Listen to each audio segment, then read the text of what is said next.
In order to help students become these justice-oriented citizens who know how to ask why these systemic issues are happening, and who can come up with solutions on how to address them using policy or government, there are two elements that need to be present in an Action Civics classroom.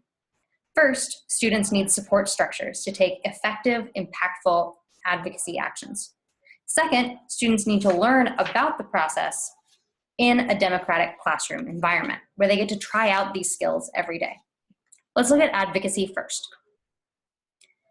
So notice in an Action Civics classroom, in order to support effective advocacy, we're moving from things like Band-Aid solutions that just address symptoms to really talking about systemic impact and what addresses the root cause of these problems.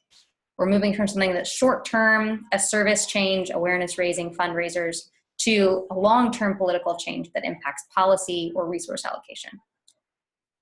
We're moving from a kind of cultural blindness that is devoid of any specific or relevant content for the students to a topic that values student experience, values student voice, and allows their concerns and experiences to be part of the learning. And we're moving from a system where we ask students to plan in a hypothetical way to one where we actually ask them to take strategic action and put those plans into motion with real decision makers.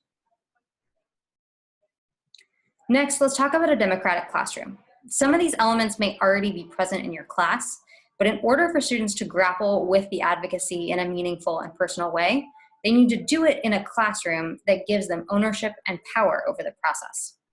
In this way, Action Civics is both a process and a pedagogy, and both elements are needed in order for students to get the most out of their learning.